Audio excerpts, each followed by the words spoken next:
Here's the topic.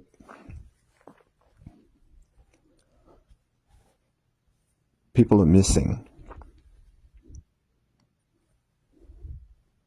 People are coming up missing.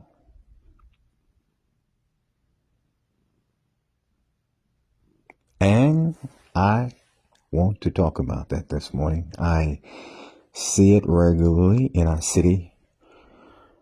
Police reports, missing people, runaways, children missing. So this morning I take a few minutes to talk about that. Now it may not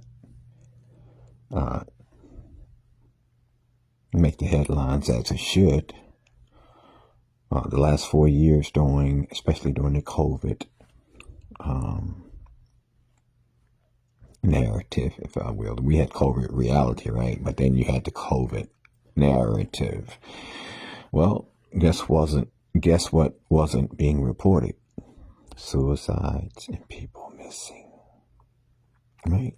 Now I whisper because it's early in the morning, so I'm trying to govern the volume here, okay?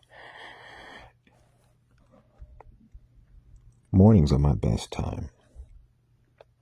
And I try to share my content during morning hours because people are quiet and not busy. And I have a morning kind of laid back kind of ministry. You catch me in the middle of the day, some of my content, you're moving too fast for me. You got to get me at night. I see people missing. And some of them 15, 16, 17. I even saw a 13-year-old missing. And what it is, they run away, right? They run away.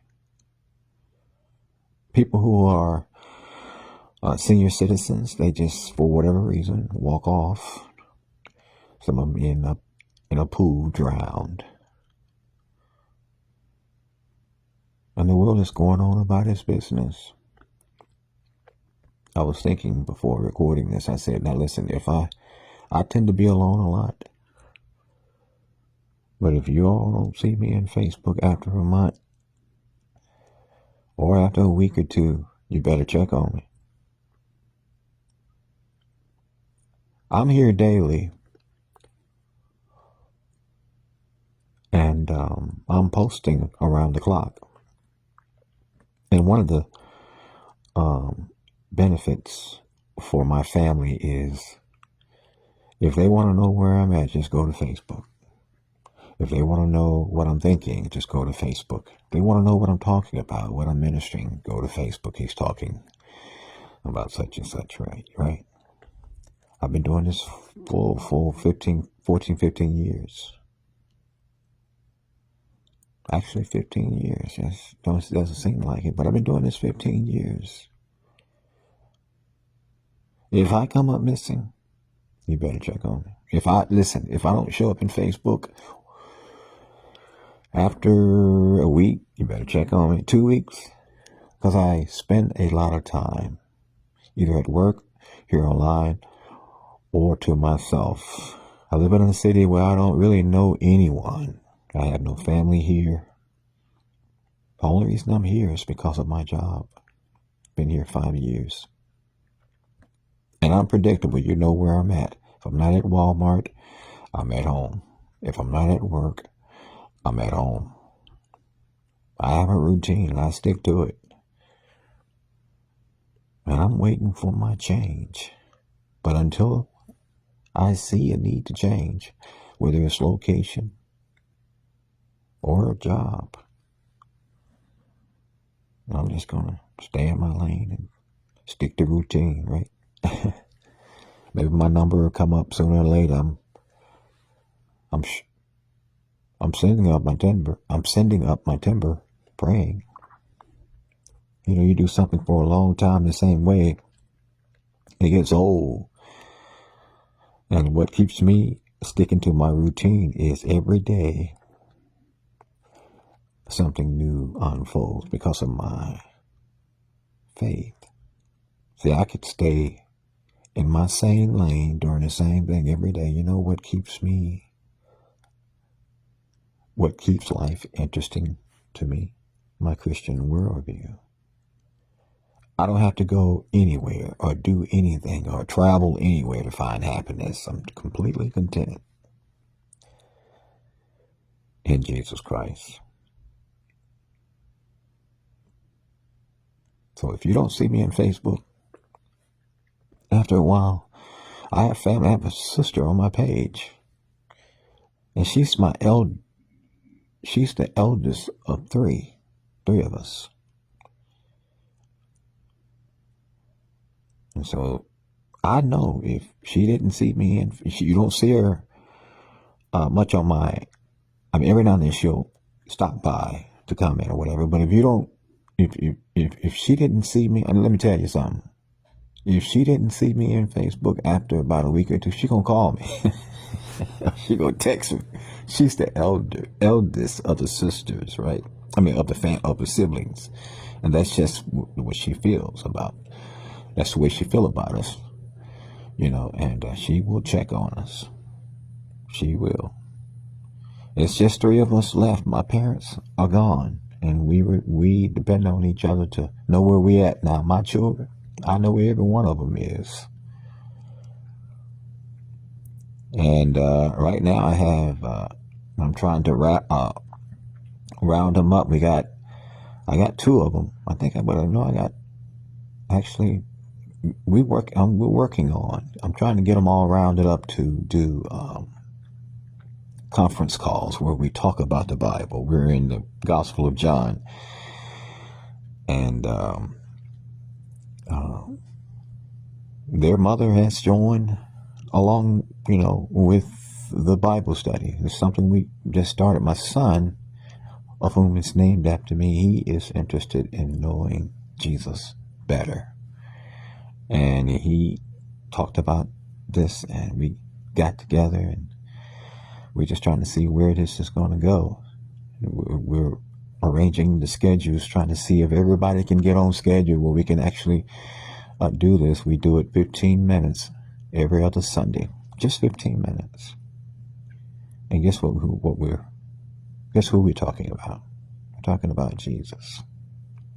And my son, he's probably at this time, he's probably more interested than any of the other siblings. And so we're trying to get everybody on schedule, and we're doing this little conference call, and 15 minutes every other Sunday. And one of the benefits of this is for all of us is we're staying in touch, right? We're staying in touch. The world is in their phones. I look around, I see people with their face in their phones. I spend a lot of time on my phone, but for me, it's work. It's when I come here, I come to work. I don't come here for entertainment per se. I come here to minister and to gather the latest on what's going on in America, in Washington, in our society, and I pass that information on because I can't depend on the media to do it for me. So I got to do it for myself. I get my reports, my news.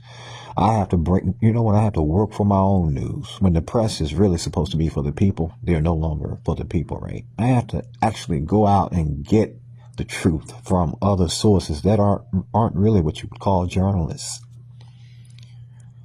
So my head is in my phone around the clock for the most part. And everybody, you look around, everybody's got their head in the phone for whatever reason, right? But if you don't see me on Facebook, after a week or two, or sometimes I may break away for a day or two, just to do something, just to say I can, just tell the phone, hey, I got power over this. You know what I'm saying? Show I'm in control. I'll break away for a week. I can do that. But the interest, the purpose drives what I do in social media. Purpose. Before, I asked myself yesterday, if I couldn't talk about the Bible or share biblical content on a regular basis in Facebook, I wouldn't be in Facebook. Nothing else in Facebook interests me. Not even who's who or what's going on in so and so's life. I don't care about that. I'm not interested in what's going on in anybody else's life but mine. For now. Missing. Right here in our city, people are missing every week. 2 or 3 people they will put up and say, hey, so-and-so is missing. And you have to ask, well, where's their family? Who's checking on them? And then we have mental illness. A lot of people are mentally disturbed. Their minds.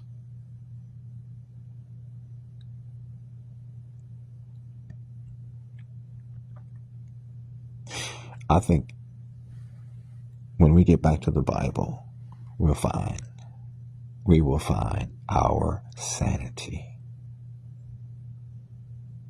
When we get back to Scripture and tell the truth, we will find our sanities. When preachers will get back to the Bible and tell the people the truth.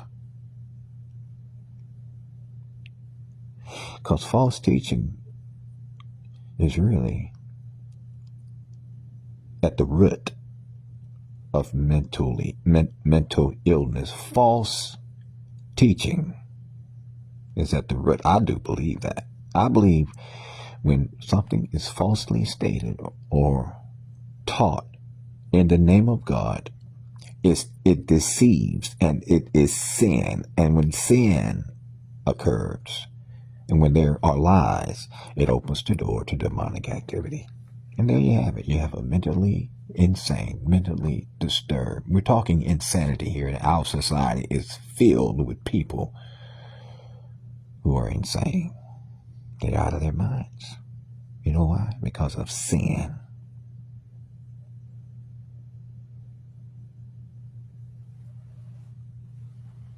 But people are coming up missing. And I do what I need to do to stay out of harm's way. I allow discretion to guide me, and I read my Bible and I pray. And I stay around people who, for the most part, are industrious. If they know I don't show up for work, something's wrong, because I don't miss work unless I can't come because of either sickness or inclement weather. I can't get out of, because we have a lot of icy conditions around January and February. So if I can't leave, my home because of the icy condition, I'm saying, I'm not calling you. I'm calling and say, hey, I can't get to work. And it's okay. They write me down, and so he can't come to work. But I don't even vacate that much. I don't go anywhere. So this consistent routine that I have, I'm predictable. You're going to know where I'm at. And if I get sick or anything, I'm calling somebody in my family and let them know. So check on your people.